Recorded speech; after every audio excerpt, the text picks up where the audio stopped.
See that, boys and girls? USPS. Got a package I need. So we're gonna walk the dog, and hopefully by the time I'm done, he will have delivered it. Hi, buddy. Hi. And guess what's there? The one and only FMIC. Woo. Oh, hell yeah, brother. She's not even that heavy. Well, fuck yeah, brother. Let's go make some power today.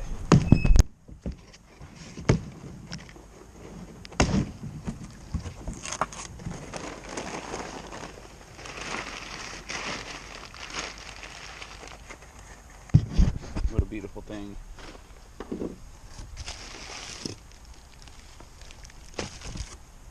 Intercooler piping.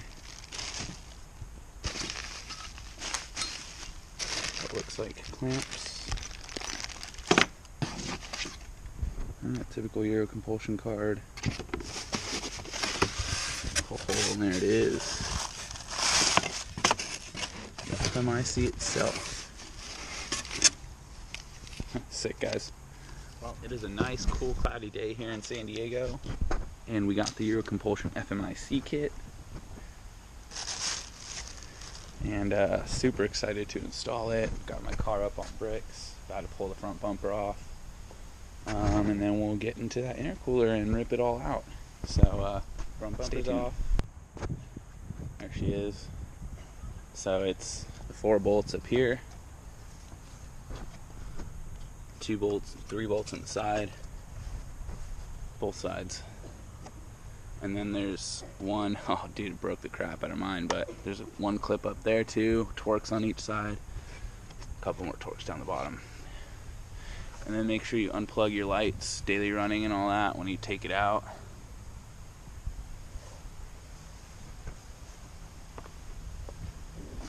Now we're gonna go ahead and remove the intercoolers. Yeah, jankiness. Say bye-bye. I essentially just started unbolting everything that connects the stock intercooler and piping to the frame. So I pulled this one off, but you can see it connects 2 and 1. That's all that holds the intercooler on, and I pulled most of the piping off. There were a few bolts here and there that held it all together. So now this is all loose. And then, if you can see in there, right in here, this clamp, this is what connects it to the turbo. That's what I've been working at, trying to get off. I got it loose, but now trying to pull it off is another hassle because it's way in here. But we're gonna see what we can do. And just kind of keep chugging away at it, finding all the points where it connects and unscrewing it and pulling it off. So yeah, I'll show you guys the update. You don't have to remove the battery tray, but I did because I couldn't tell what kind of clamp this is on the charge pipe here that I need to get off, which I still don't understand what clamp that is, but we're gonna go ahead and get that off and get the rest of the intercooler installed. It's been giving you the biggest issue, so now that I can see it, we're just gonna yank that bitch on off. Piping, oops, all linked up. Now I'm putting on the brackets, which I have the one on this side. There'll be one on that side to mount the intercooler, but mine had this little plastic thing right here on the radiator, like underneath it, kind of like scooping air up. I had to take that off. It doesn't say anything about that in the instructions, but if you have one of those, you're gonna want to remove it. 2 bolts, 1 bolt, slides right off. And now hopefully the intercooler should fit. There she is. So the brackets for the FMIC go behind it. You get a screw, a washer, and a locking nut, and those are what go through the crash support here.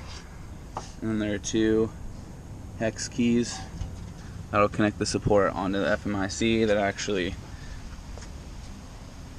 get everything mounted to the car. But as you can see, it's much, much cleaner.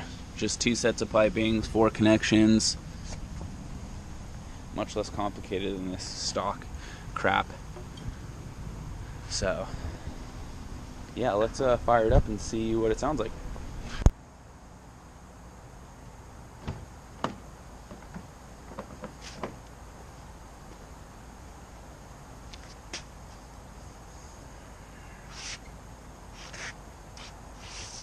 walkthrough, making sure everything's connected. Alright, let's fire it up. First start with an FMIC.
Oh yeah, my IC is installed, ready to go. I'm gonna have to go back and trim where the fog light housing is on my bumper because it's not sitting fully flush.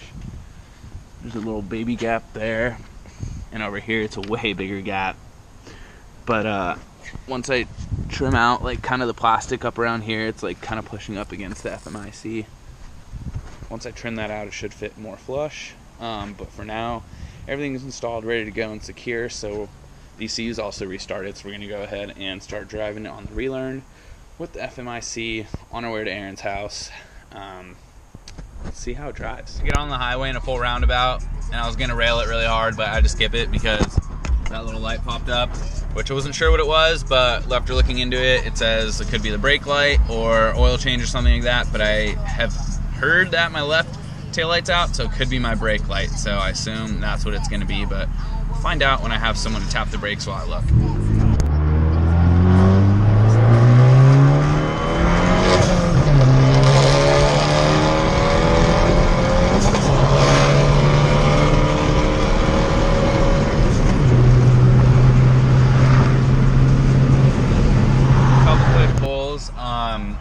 It's definitely making more power and more boost. Before it took like a solid probably 10 miles of the braking period to really get the boost to go 18 pounds and above. But I mean, pretty much second try as I stepped on it, it was boosting 18 pounds. And I don't know why it won't boost more. It should theoretically go up to 25 with the RRM, but like I said, you know, I'm not 100% sold on this RRM piggyback, or really any piggyback for that matter. Just nothing beats an OBD2 flash. It really doesn't. I have it on my R6, and it's just a world of a difference. So can't wait till I get the Eurocompulsion tune on this as well. But the FMIC was definitely well worth it. Like I said, I have to go back and trim my bumper a little bit to make it fit properly, but that should be pretty simple. And once I get that done, it should fit pretty flush. But I'm definitely happy with the way it runs. It's smooth, it's definitely making power, and it's making boosts. So all in all, good money spent, and I'm excited to see how much it can help on the track.